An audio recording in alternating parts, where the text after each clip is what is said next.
Assalamu alaikum, ladies and gentlemen. It's a pleasure to introduce our guest, an author who wrote a fascinating new book, Development Pathways, Pakistan, India, Bangladesh, 1947 to 2022. Let's welcome Ishrat Hussain, former federal minister, Turab Hussain from LUMS, Savil Hussain, economist with Abiha Zara, ITU, to the stage as they share the stories and inspiration behind their latest book launch. Thank you. Over to you. Assalamu alaikum everyone. Thank you so much for joining us today. और आज जो हम एक discussion करने जा रहे हैं जिस किताब पे first of all I would want to congratulate doctor Ishrat Hussain and all the other co-authors for this brilliant and the most timely book. Development Pathways of India, Pakistan and Bangladesh. I would want Dr. Ishrat Hussain to reflect on the book before we begin and initiate our discussion. Thank you very much. First of all, let me thank Yaqub Mangash as well as the Think Fest for providing this opportunity to discuss this book. This is a work of 2 years, very solid research done with the help of 3 PhD students at IBA Karachi. And one of the difficulties was to find comparable data, because this is empirical data which is driving the entire thesis of this book. So one of our difficulties was to find apples for apples, not apples for oranges. And that was a big task. And I don't think, surveying the literature, anybody has done 75 years of comparative analysis. There are partial analysis for 25 years or 30 years between India and Pakistan, but nobody has done a consistent story of 75 years. So that was the major task. The book was launched at Dhaka and Chittagong and was very well received. And I was very happy that the comments from the economists in Bangladesh were very positive. I also had the opportunity of discussing with the Indian economists. I couldn't get the visa, otherwise the book was going to be launched in New Delhi, but it was quite late. The visa was not approved. So there was very positive feedback from Indian economists who participated at the conference in LUMS. So this is what the background of this book is. For the youngsters who really always presently hear the doom and gloom story of Pakistan, let me put it in the context. In the first 40 years of 1947 to 1990, Pakistan was one of the top 10 developing countries in the world, way ahead of India and very much ahead of Bangladesh, which had come into existence in 1971. Pakistan was growing at 6 to 6.5% per year, despite the fact that we did not inherit a single industrial unit. We didn't get any money out of the reserves of the British India. We had to accommodate 8 million refugees in a country of 32 million. We didn't have the food to feed our population. We had a war with India in 1965. We had the separation of the country in 1971. We had nationalization of our industries and educational institutions in 1970s. We had the Afghan war in the 1980s. Despite all these shocks, Pakistan was way ahead of India and Bangladesh. And then the decline started. And now we are a laggard as compared to both India and Bangladesh. So what this book tries to do is to distill some critical success factors. And I'll be very brief. It will be a bullet point, but I'll be very happy to answer any questions and elaborate these points after my discussants and from the audience. The first point of success is the form of the government: democratic, autocratic, military, hybrid, interim, doesn't matter at all for economic development. It is the consistency, continuity, and predictability of the economic policies which matters. And if you have those consistent policies, the countries will take off. Number two, there is no ideological debate anymore on the policy content. We are no longer in the Fabian socialism or the pure socialism or the communism or the capitalism. It is pragmatic policies of all the three governments who adapted to the new changed circumstances as those circumstances hit them. That is a very important consideration, that you're not driven by ideology. Number three, dependence on external assistance is a no-no. The countries which rely on foreign borrowing and foreign aid cannot actually achieve sustained inclusive growth. It is the investment and domestic resource mobilization. And India and Bangladesh have gone from 15% of the savings rates to 30%, and that's why they don't borrow from either external borrowers or from anyone, and they rely on their own savings for that. Pakistan is stuck with 12% savings rate, out of which 6% comes from remittances. And we cannot go beyond 13, 14, 15% of investment, and that's why our growth rate has declined.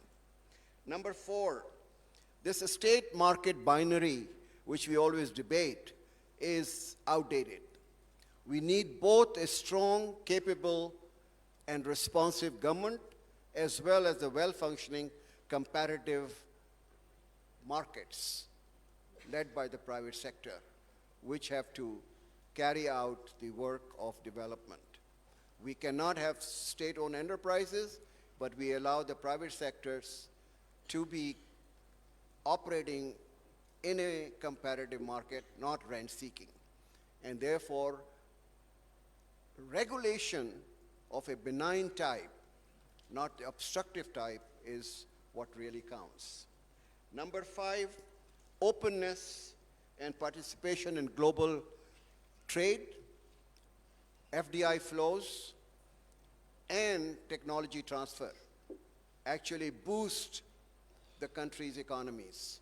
If you remain confined to your domestic economies, you protect domestic economies, as India had done for 40 years, they were able to have more poor people in their country as compared to Pakistan, because Pakistan had open policies. And since 1991, when they changed their policies and they became open and integrated with the rest of the world, India is growing by 6 to 7% per year.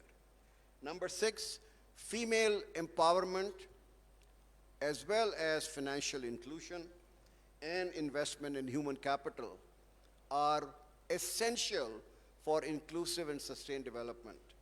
And Bangladesh is ahead of both India and Pakistan. The female participation rate in the labor force is 37%, while India and Pakistan are 23%. And this female empowerment has reduced the population growth in Bangladesh, has more literacy rate, has better nutrition, because the educated women are able to provide good food, healthy food for their children, and they maintain good environment. So the collateral benefits of the female empowerment are enormous. And finally, there is a devolution of powers and financial resource delegation, which happened in Pakistan between 2002 to 2008, which made the delivery of public services accessible and affordable to the common citizens. And that is a lesson which we have learned. So I'll come down to the pain points and the risks later on, but I thought I'll just share what the critical success factors of all the three countries were. Thank Thank you very much, Dr. Ishrat, for highlighting the critical success factors. I actually wanted to come to the risks, and then I'll come to both of you. I think हम सब पाकिस्तानियों का सबसे अहम सवाल जो हमारे ज़हनों में है कि when we were doing really good earlier, what happened that everything went wrong, and where did it went wrong? I think सबसे अहम सवाल तो यही है. While there are very excellent points in the book, I would like to have some discussion on one of the risks that is aligned with the work that Dr. Torab has been doing. Dr. Ishad has highlighted that there is lack of intra-trade between the region, South Asian region, and you have extensively worked on. So would you want to highlight some of the things that how can we improve the trade, or what happened that we are not able to flourish the trade as in the region, and how can it benefit in our future development? Thank you very much. Assalamu alaikum, everybody. So I think first of all I'd start with congratulating Dr. Ishrat Hussain and his team for coming up with something which is really seminal.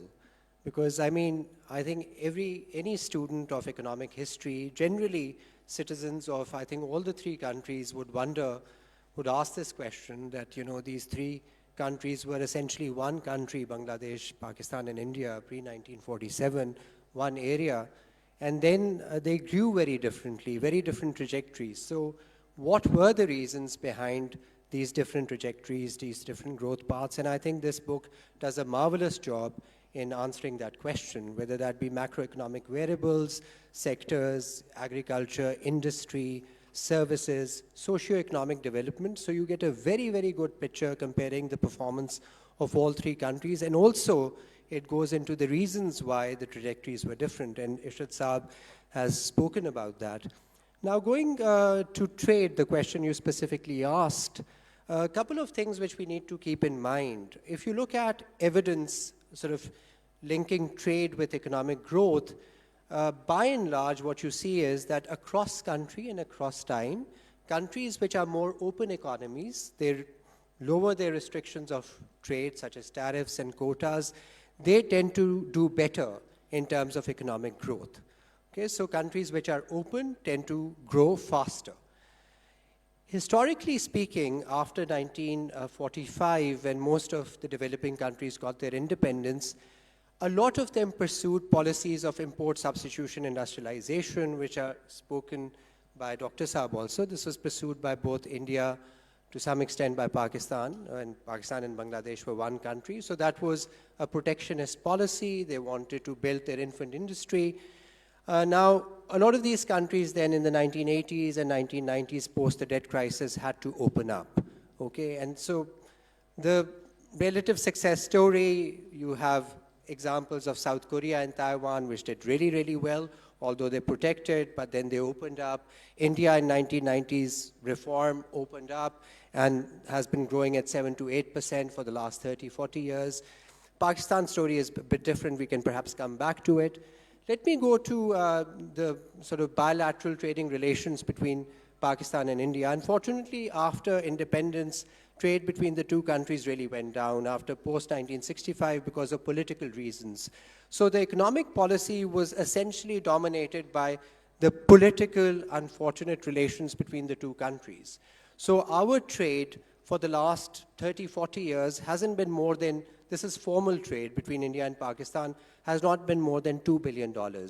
Now, economists have estimated that had things been normal between these two countries, had, for example, Pakistan given MFN to India. By the way, India gave Pakistan MFN back in 1996 after the creation of the World Trade Organization, but we did not reciprocate. So the question, had Pakistan reciprocated, had trade been normal under MFN, what would be the extent of trade? So there's a thing called the gravity model, which economists use. Basically what it says is that if countries have large economies, okay, they have large GDPs, and they're close, they're bordering countries, they have the same language, similar culture. So the prediction is that the trade amongst them is going to be also very high. So the estimates say that the trade can be till almost $30 to $35 billion between these two countries. So Pakistan and India, for Pakistan, India can be its largest trading partner. So with $30 billion of trade, the estimation, again, these are estimates, estimate on Pakistan in terms of the delta in our GDP growth would be nothing less than, say, 2 to 3%.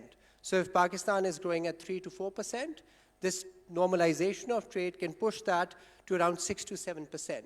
Okay? So there's a huge, huge positive economic dividend to normalization of trade. With that, there's also a huge political dividend. Because the argument is, if these two countries had normalized their relationship, trading, economic relationship, there'll be interest groups on both sides of the border. And when there are economic interest groups on both sides of the border, then the cost of severing political relationships or cost of severing then economic relationships is also very, very high. So you think twice before you go back to a bad political relationship because the cost, the economic cost is very high and you have lobby groups on both sides of the border, okay? And then we can go to cutting defense expenditures, using that money for development expenditures, especially for the case of Pakistan. So there's a huge positive peace dividend if economic relations were to normalize. Very quickly, I don't want to take much time. There was a thaw in Pak-India relationship post-2002, 2003, during Musharraf's time. There used to be a positive list, few items which could be traded. That was converted to a negative list. So more items started to be traded from $1.5 billion a year. Bilateral trade went up to $2.5 billion.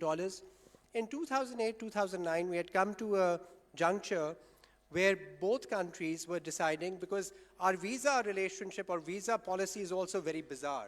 Okay, you all know it nowadays, it's almost impossible to get a visa, okay, bilaterally between the two countries. But, you know, visa is that you get a city visa. And because of this thawing of relationship or stepping towards normalization of relationship, there was this, okay, now visa would be given for more than one city, 5 cities. If you're over 60, you're going to get visa on arrival. So a lot of headway had been made. There were joint chambers of commerce, businessmen were meeting, okay, the government-to-government contact was there, bureaucrats were meeting, there were certain non-tariff barriers, measures put by India on our potential exports to India.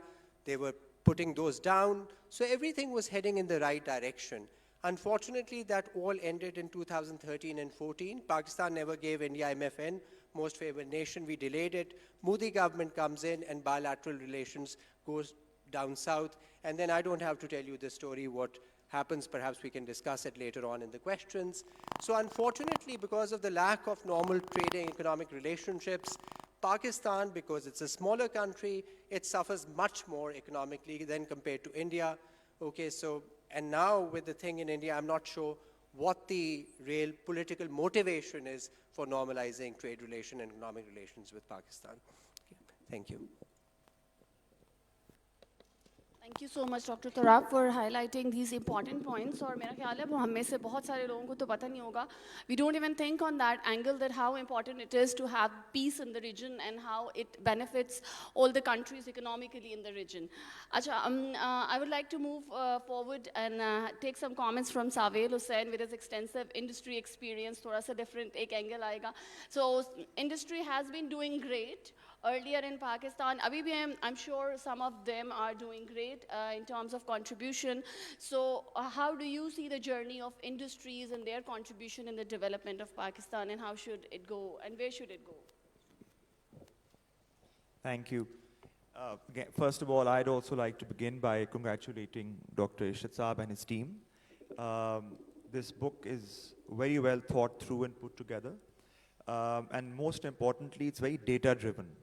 So, you know, when something is data-driven, especially in comparative terms, that can allow us to really get to the root causes of, you know, relative success and failure. And the question, obviously, that is posed here, the divergent paths or different paths that these countries have taken, is insightful not just for Pakistan, but also for the other two countries. I would also like to, Irshad Saab began his conversation about how there tends to be nowadays a general sense of doom and gloom. And like he correctly pointed out, there is much to hope for, and I would just like to extend that a little bit by giving an example. So last year, last financial year, There's a company in America, which you might have heard of, Apple. They had sales of about $450 billion. Think of that as their GDP. Pakistan's GDP last year was about $335 billion. So Pakistan, if you look at it, is like a large company, right? There are companies in the world, individual companies in the world, which are bigger, right? So that allows us, or should give us the hope, that we can turn things around, by doing the right things. We can also sink things faster, but there is hope there.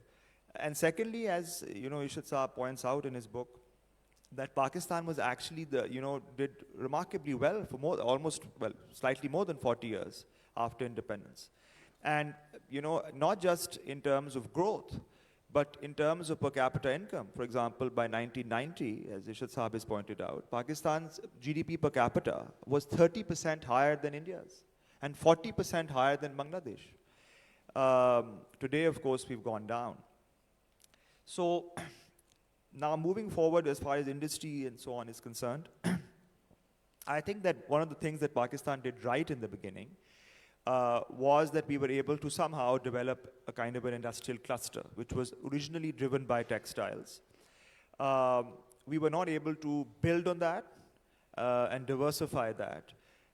Building clusters, especially industrial clusters, is hard. And we as economists also don't actually fully understand how clusters are constructed. So there is sometimes there is a lot of policy which goes behind it, but at other times it's just, things just come together. So book speaks about Bangladesh, for example. Now, Bangladesh does not grow a single, bale of cotton, but yet it is the largest garment and also now the knitwear exporter in the world, right? So how did this happen? And this happened in the last 30 years. And there's a very interesting story about how this cluster emerged, which I can go into later. But it was a lot of happenstance.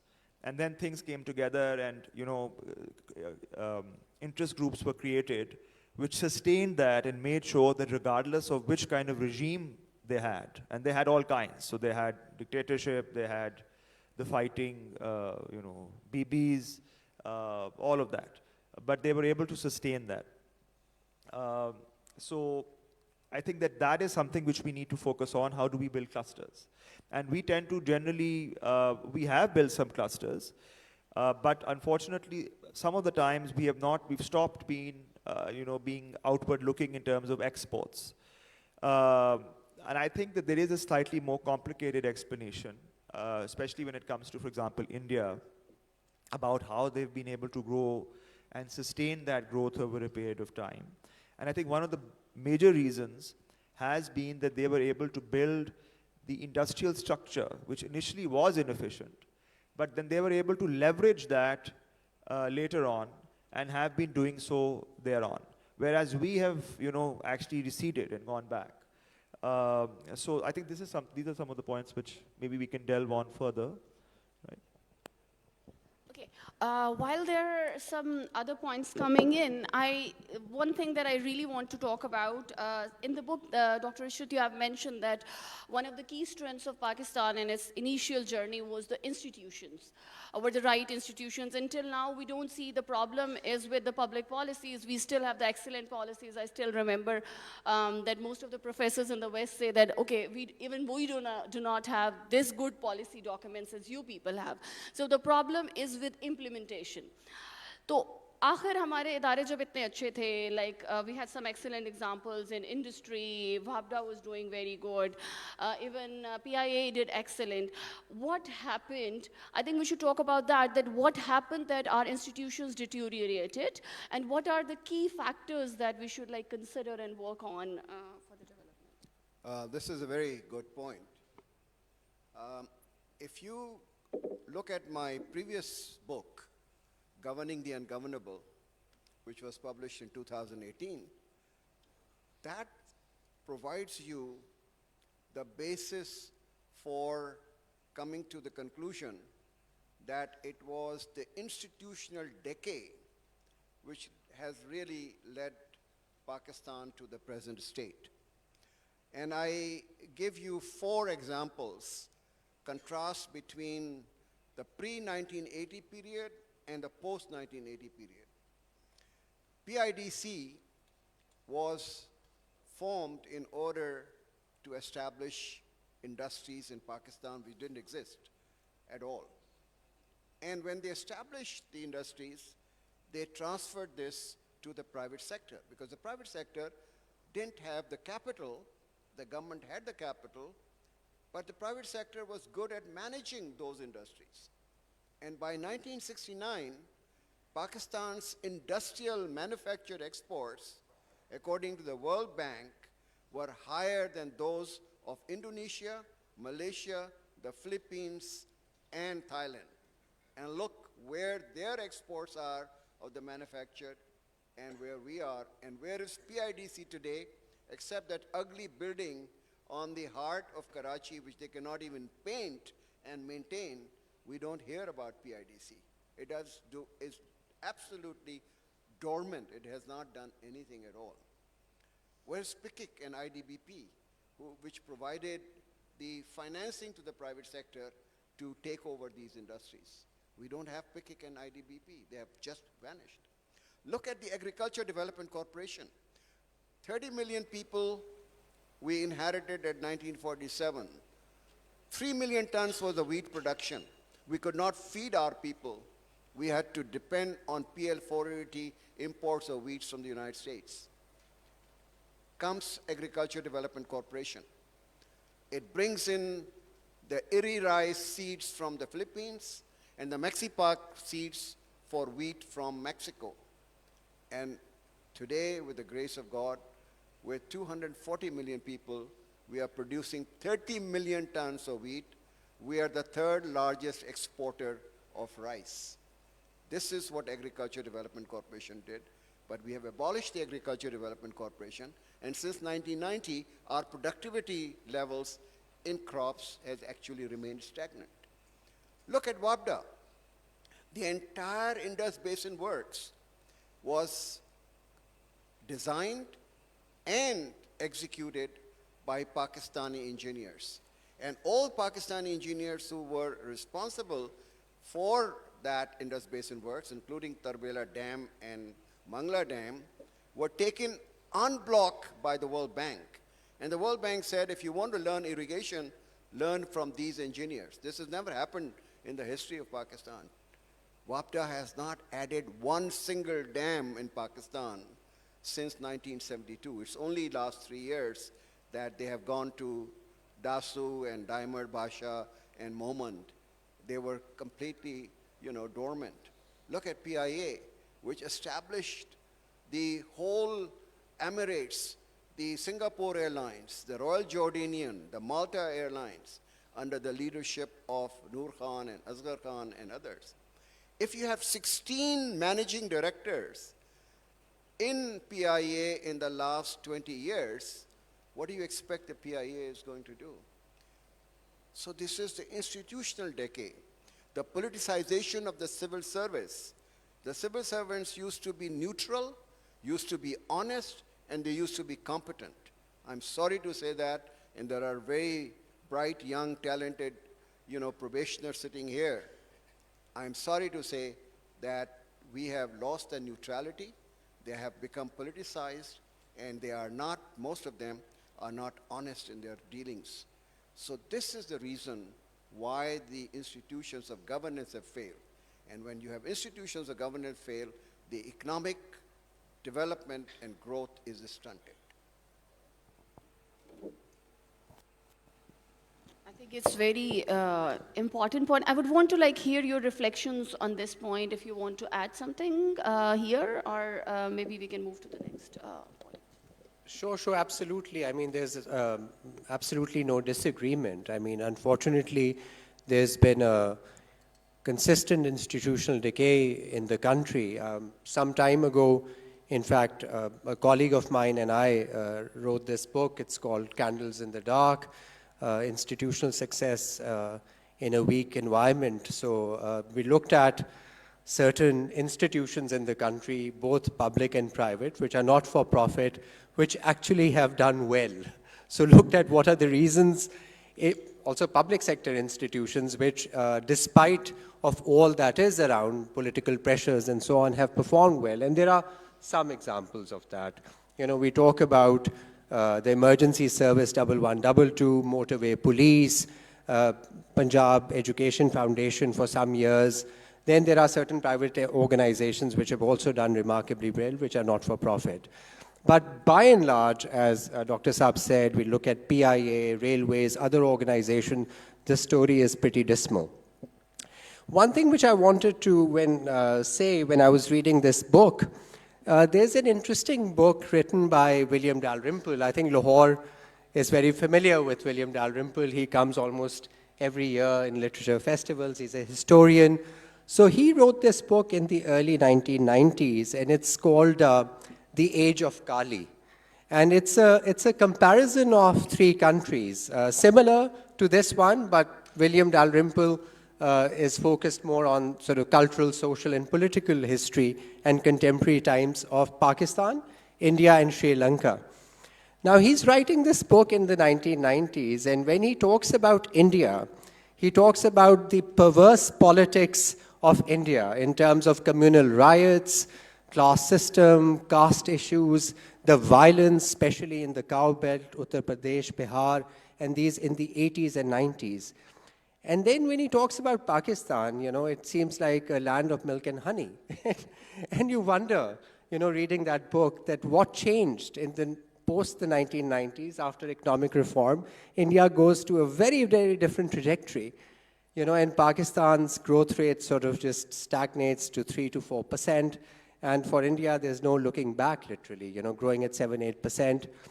So one wonders, going to sort of political institutions. So while politics was sort of, which had a lot of perversity, okay, there was a lot of violence, there were a lot of communal issues which came around because of, the elections and the type of people which came up.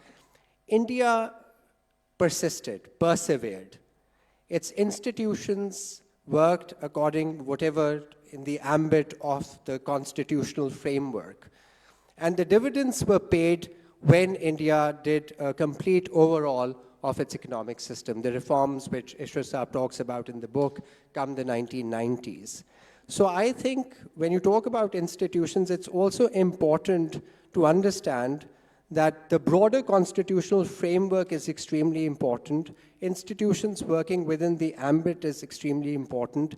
Democracy is a painful journey. It can result in issues, but one has to persevere. And the evidence of countries has been, and India across the border is one, as I just said, that it persevered with that. And it has now, the dividends have come, okay, in the form of high economic growth and relatively greater political stability.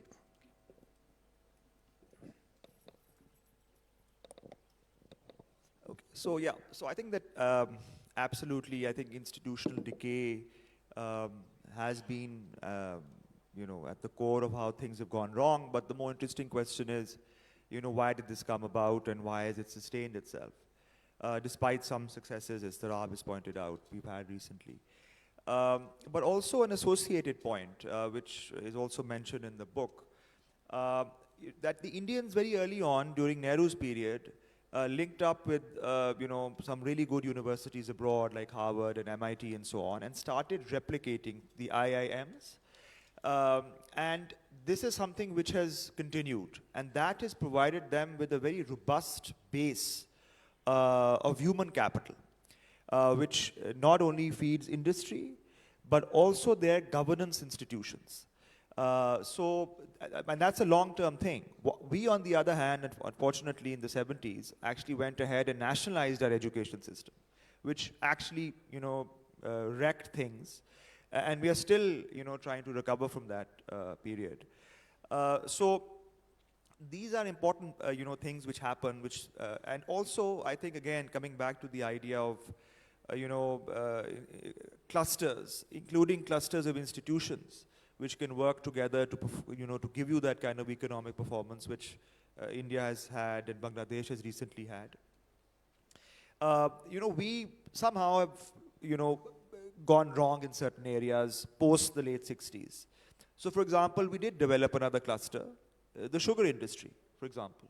Now that didn't do any export, but it was able through various means to have a lot of political capital, because you had, people sitting across the aisle which had a common interest, so that industry persisted. Similarly, we've now had land, right, which, land speculation, as we know, is not exactly a very productive form of economic activity. But we've been able to develop a cluster which is unproductive, right? Whereas in the 60s, we had textiles which were, doing exports.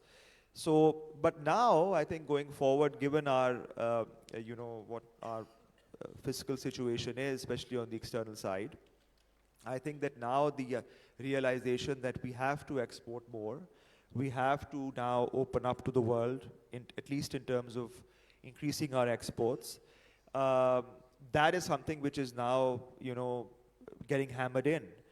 And I think that will lead in new directions, which will hopefully get us back on the growth path.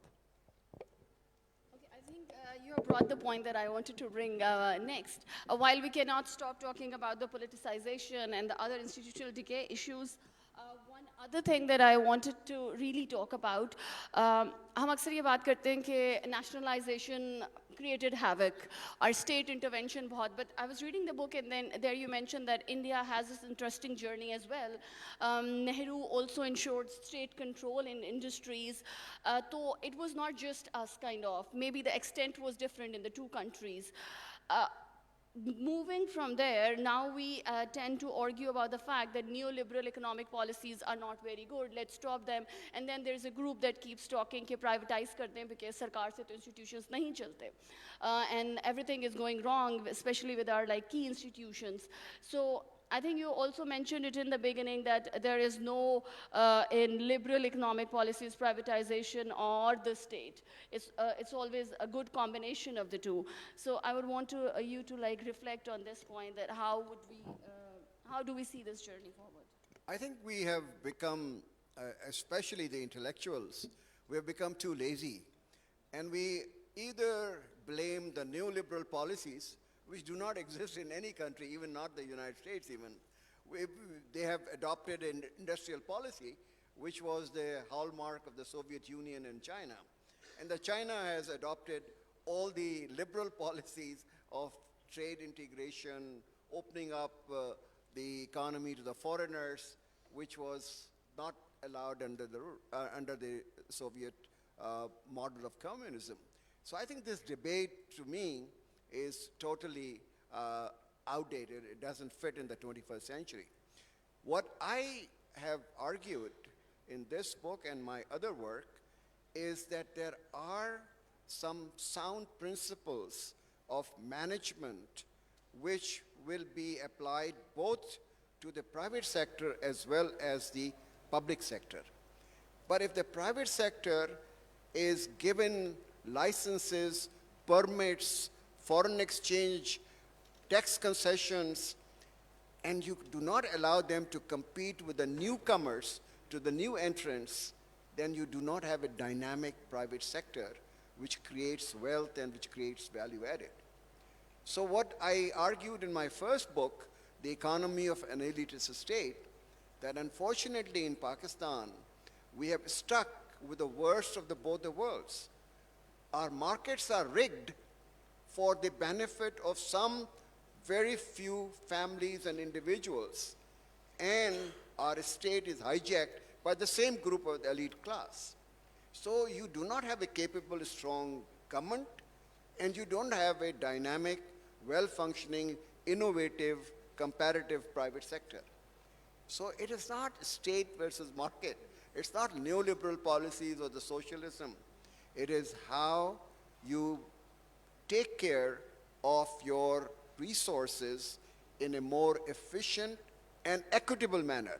My emphasis is always on inclusive growth. Growth per se is not the consideration. I believe that the growth should be shared by the majority of the population, not by 1 or 2% of the elites, which is the case in Pakistan.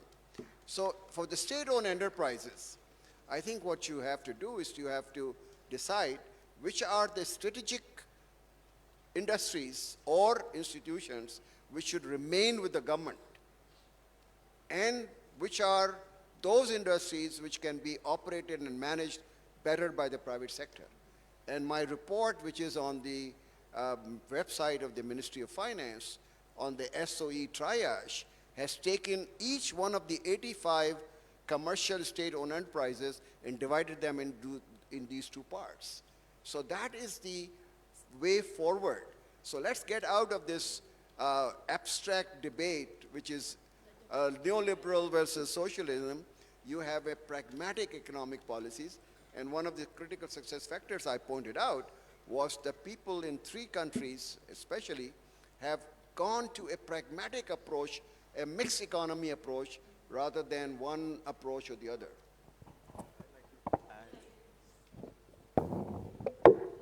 So yes, I think this is a very, very important point, and I would just like to expand on that a little further. So when we speak about how, the role of the state, so there is a very interesting paper which I'm sure Ishad Saab has read by this Bengali economist called Mushtaq Khan.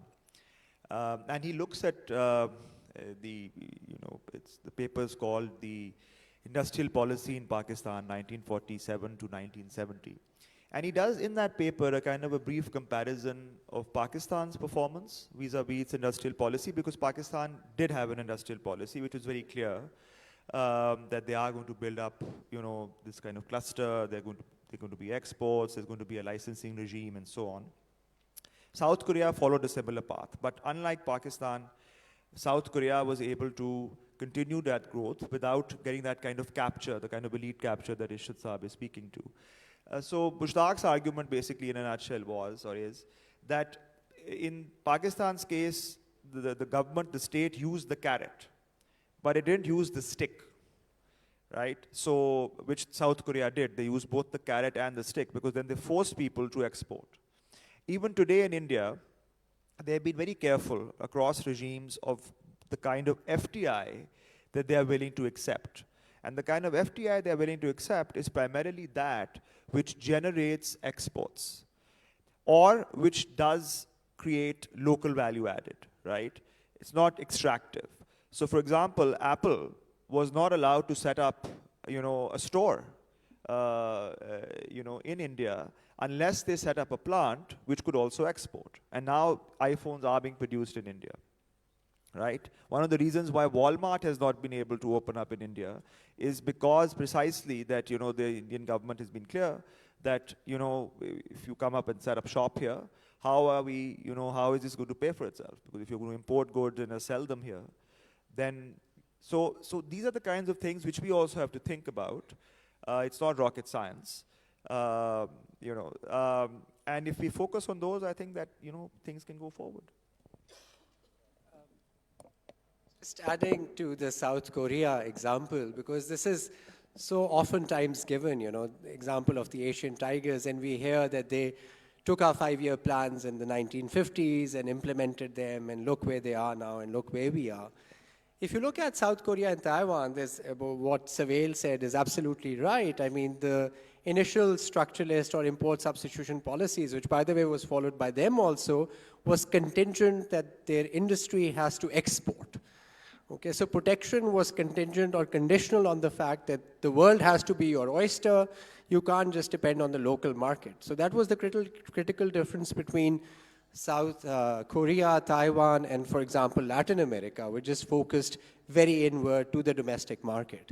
Another important reason why South Korea and Taiwan grew, which people don't perhaps read about or perhaps don't know that much about, is the fact that at the time of their independence, in the 1950s, remember they were colonies of Japan, their literacy rate was around 50 to 55%. So, by the way, literacy rate, official figures in Pakistan is 50-55% after 75 years of independence. So while both countries were poorer than Pakistan in terms of their income per capita, okay, their literacy rate was equal to what Pakistan's literacy rate is today. Why was that the case?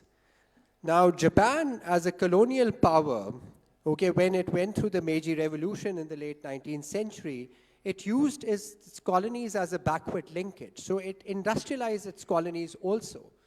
There were industries which were set up, and for industries to be set up, they needed a trained labor force.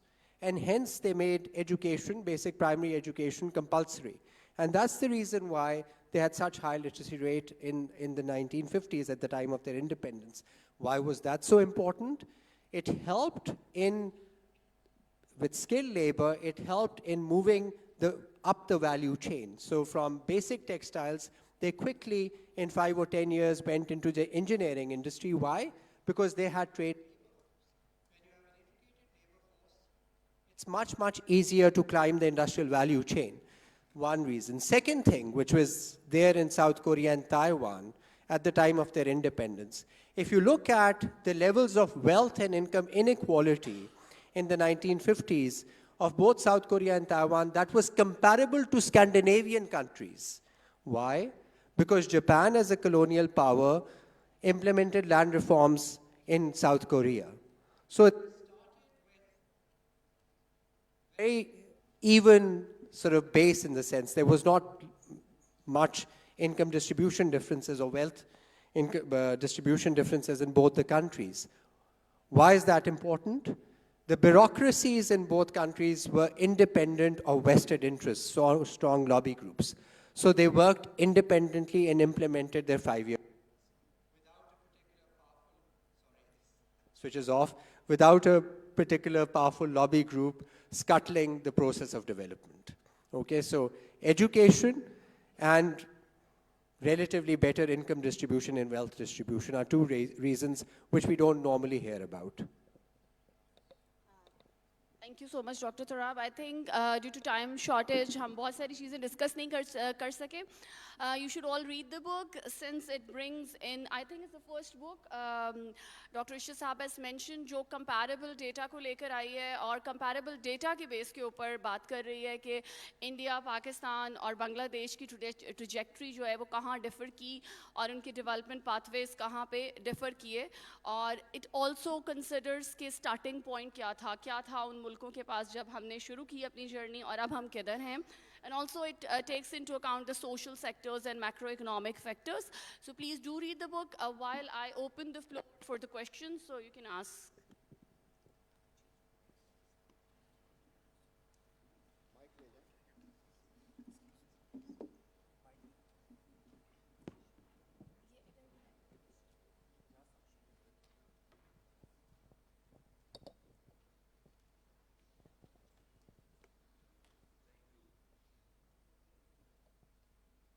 Thank you for a very insightful discussion, but I just wanted to sort of, we have like 5 sessions on climate. So most of the comparison that we do and much of the discussion that we've heard is with reference to, I would say, a pre-climate crisis model of growth. Now, how do we redefine growth at a time when climate science is clearly indicating that we have crossed at least 5 benchmarks? And so how do we index the old models of growth with reference to climate?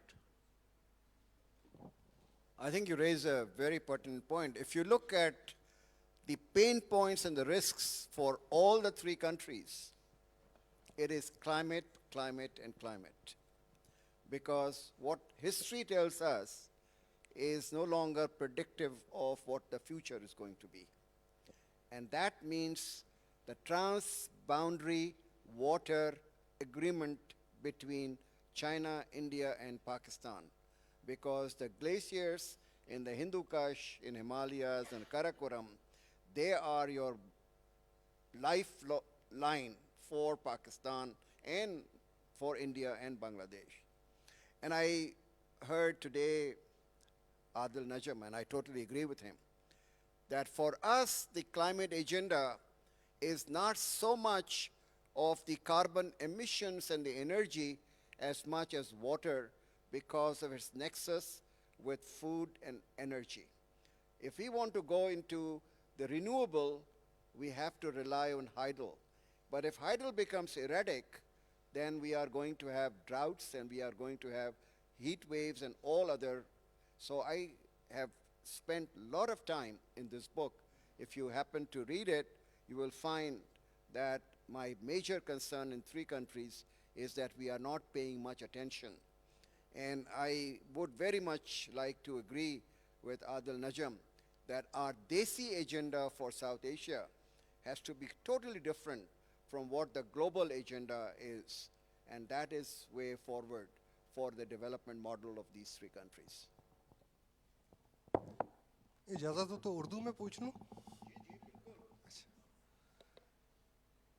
जनाब आपने फरमाया कि nationalisation हो गई, तबाही आ गई, तो nationalisation हो गई, तबाही हो गई, पीआईए की तबाही पॉलिटिसाइज तरीके से हो गई, और भी बहुत सारे इदारे पाकिस्तान के इस तरह से तबाह होते चले गए, और जो अब इकॉनमी का हाल है वो आपके सामने है. हम सब ये बातें जानते हैं, बचपन से सुनते भी आ रहे हैं कि ऐसा कुछ होता रहा. आप भी हुकूमत में रहे हैं, आपने भी है ना कुछ इस तबाही को बचाने के लिए कोशिश की होगी.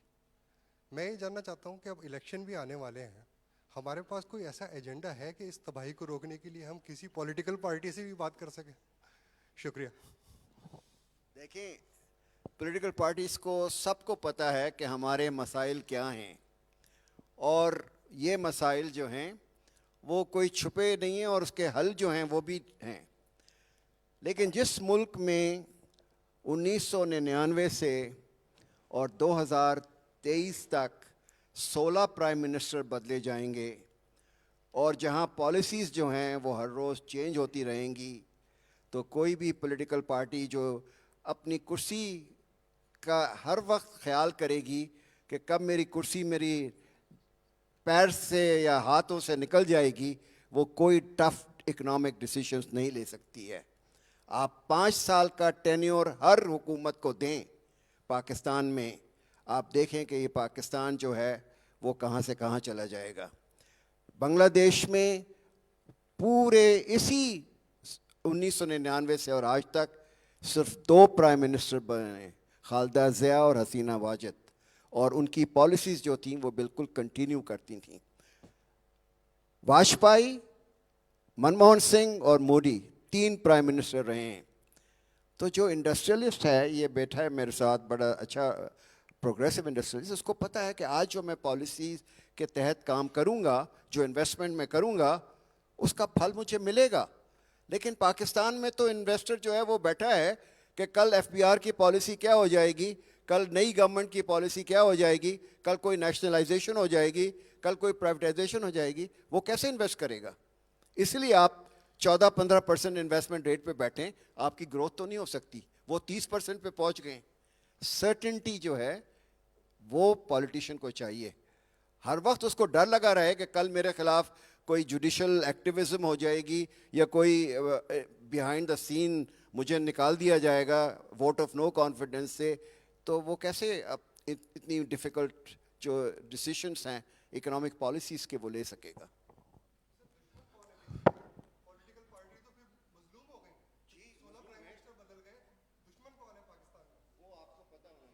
हेलो.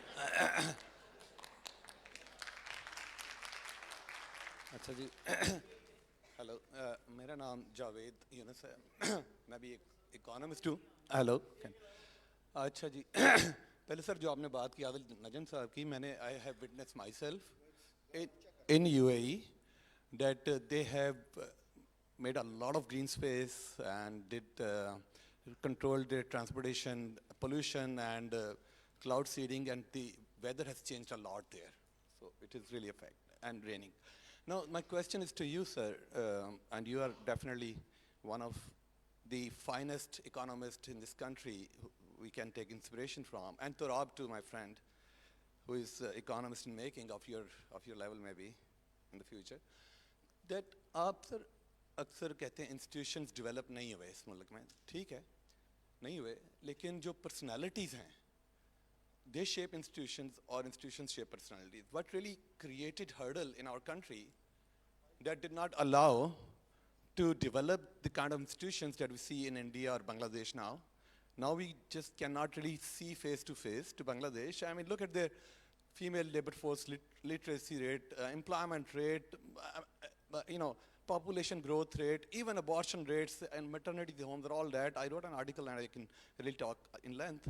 But میں ایک آپ کو مثال دیتا ہوں کہ آپ نے ایس او ای کی بات کی 212 ایس او ایز ہیں اس ملک میں 212 S O as state on enterprise commercial 85 ہے اور 83 سبسیڈریز ہیں کمرشل کی اس میں سے ہر ایک کا بلینز آف روپیز کا لاسز ایوری منتھ. آپ کو ایک مثال دوں میں یہ فائنانس کے ڈاکیومنٹس میں ہیں کہ پی آئی اے میں جو اگر ہم ریشو میں نے جو کیلکولیٹ کی میں نے کچھ لکھا بھی اس کے بارے میں تھوڑا بہت کہ گریڈ 17 سے 22 تک اور گریڈ 1 سے 16 تک ratio let's call them managers 17 to 22 and 1 to 16 the labor. There is a one manager in PIA for 2.26 labor. OGDC, one manager for 2.59 labor. Steel mill, one manager for 2.66 labor. سوال یہ ہے کہ سر یہ کیسے ہوا؟ آپ بہت عرصہ گامنے میں رہے ہیں. یہ اس لیے ہوا کہ آپ نے جو مینیجنگ ڈائریکٹرس اور ٹاپ پرسنالٹیز لگائیں وہ کمپٹنس پر اور انٹیگریٹی پہ نہیں لگائیں, آپ نے لائلٹی پہ لگائیں. جس روز سے loyalty becomes the criterion for heading the institution then وہ جو لائل ہوگا وہ سارے اسی پولیٹیکل پارٹی کے لوگوں کو نیچے سے اوپر تک بھر دے گا چاہے وہ کام کریں یا نہیں کریں. And that is the fate of our SOEs. Hello, sir. I have two questions. My first question is related to privatization. As sir said that the state-owned enterprises and nationalization have wrecked the things. With the example of education sector, he elaborated it further. So I'm here to ask, how can we overcome or how can we prevent elite capture from privatization, and our government and public is still confused and hanging like a pendulums to and fro motion that either we should move towards privatization or nationalization, because on one hand some people or group or one sect says that the nationalization is the ultimate solution that can improve the HDI and can benefit and work for the welfare of the public, which will ultimately help in the development of Pakistan. And on the other hand, we say that privatization is the ultimate solution which can eliminate the corruption from our sectors, and we can move with modern tools. So what is the solution? Ask my colleague to. اچھا دیکھیں I think بڑی اس میں یہ گفتگو میرے خیال سے اب کافی حد تک ختم ہو گئی ہے یا ختم ہونے جا رہی ہے کہ پرائیویٹائزیشن ہونی ہے یا نہیں ہونی. پرائیویٹائزیشن اب آپ کی مجبوری بن گئی ہے. 1.4 ٹریلین روپیز تقریباً ہم سالانہ کھوتے ہیں. پی آئی اے کا نقصان پچھلے سال 90 ارب روپے کا تھا. کراچی میں سب سے بڑا کینسر ہاسپٹل بن رہا ہے شوکت خانم, اس کی 60 ارب کاسٹ. تو آپ امیجن کریں کہ ایک ادارے پہ 90 ارب روپے, اس سال انشاءاللہ ہم 100 ارب اس کے اوپر گوائیں گے, ٹھیک ہے نا, سے زیادہ. تو کہنے کا مقصد ہے کہ یہ اب ڈبیٹ میرے خیال سے اتنی سگنیفیکنٹ نہیں ہے کہ لیڈ کیپچر ہوئے گا کیا ہوئے گا, وہ جب ہوئے گا تو پھر دیکھ لیں گے اس کو. فی الحال گورنمنٹ کے 1 ہمارے ٹیکس پیئرز کے کم از کم 1.4 ٹریلین روپیز جو جا رہے ہیں ان سے تو جان چھڑا لینا. Sorry. Hello, Assalamu alaikum. My name is Dr. Fida Bazai.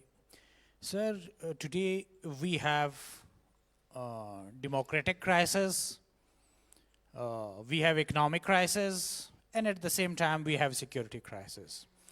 How can they three go together, and how can we bring structural reforms in all of them at the same time? Would it not be possible to prioritize one at the time and make a concrete framework and just work on that, either it is security, economic prosperity, or democracy?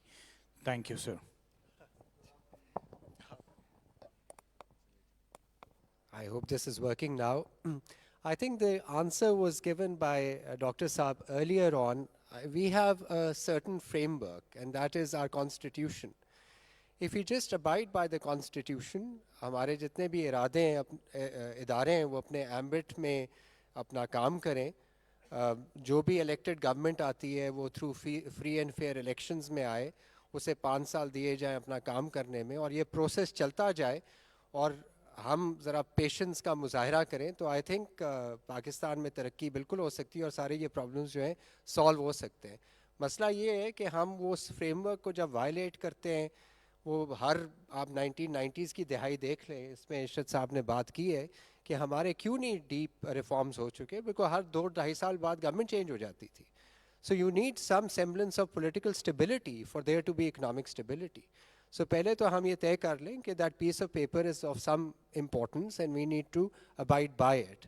And also, right at the end, I would like to say that, Constitution in its letter and spirit also means that you devolve powers to the local government.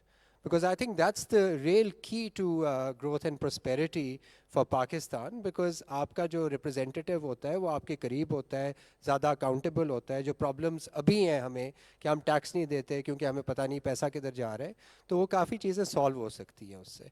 तो ये मेरा जवाब है आपके. सवाल ले लेते हैं और बाकी सब लोग जो हैं वो प्लीज़ बाहर जाकर we'll have Dr. Ishrat with us and all the other panelists. You can keep asking your questions. इधर शायद को वो सवाल करना चाहते हैं. Just quickly, last question. Climate change की बात हुई इन द मॉर्निंग और स्मोक की भी बात हुई है. स्मोक का जो एक बहुत बड़ा मेजर फैक्टर है वो है क्रॉप बर्निंग. और पंजाब के अंदर एक यूनिडो ने रिसर्च कराई थी जिसमें 17 जो डिस्ट्रिक्ट्स हैं उसमें जो वीट, मेज़, शुगर केन और इन सब का जो एग्रीकल्चरल रेजिड्यू है it is around 9.5 million tons per year. और बजाय उसके कि उससे waste to energy power plants के थ्रू उससे गैस बन सकती है, डीजल बन सकता है, बिजली बन सकती है, वो बर्न होता है. And we are going for fancy solutions like artificial rain and etcetera. Why we are not going for biomass and इस तरह के प्लांट्स जिससे हमारा जो गैस का और डीजल का इंपोर्ट बिल है sir it is $27 billion annually. तो वो हम अपने कचरे से, म्यूनसिपल सॉलिड वेस्ट से और बायोमास से बना सकते हैं, प्रोवाइडेड कि इसमें कोई गवर्नमेंट जो है उसमें इंटरवीन करे. देखें, आपकी तरह मैं भी यही यकीन रखता था कि ये क्रॉप रेजिड्यू की वजह से स्मॉग है. लास्ट एक साइंटिफिक सर्वे हुआ है कि 40% हमारा ट्रांसपोर्ट की एमिशंस की वजह से ये स्मॉग है. 12% जो है that is only the crop residue. So I don't disagree कि हम बायोमास पे जाएं, बट टू एट्रीब्यूट के स्मॉग जो है उस वजह से है. हमारा लाइफ स्टाइल क्या है? हमने मोटरसाइकिल्स जो हैं 1.5 मिलियन से 2 मिलियन हर साल हम प्रोड्यूस कर रहे हैं. कोई एमिशन टेस्टिंग उसकी नहीं होती है कि वो एमिशन जो है वो बेनिफिशियल है या बिनाइन है या हार्मफुल है. हमारी कार्स यहाँ पर हैं, पुरानी कारें चल रही हैं लेकिन वो चलती चली जा रही हैं और उनका एमिशन लेवल बहुत ज़्यादा है. तो हमें उसकी तरफ तवज्जो देनी है. बायोमास बिल्कुल ठीक है, इंडिया ने बायोमास पे किया है, लेकिन हमारे पास इस वक्त सबसे सस्ता जो है वो है सोलर और विंड, और हमें सोलर और विंड की तरफ जाना है. हमने LNG की तरफ नहीं जाना है. हमने और जो फॉसिल फ्यूल्स हैं उनकी तरफ नहीं जाना है. हमने 60% रखा है कि hydro, nuclear, wind and solar का हम 2030 तक जाएंगे. उसमें बायोमास भी आएगा. बायोमास का इस वक्त ये है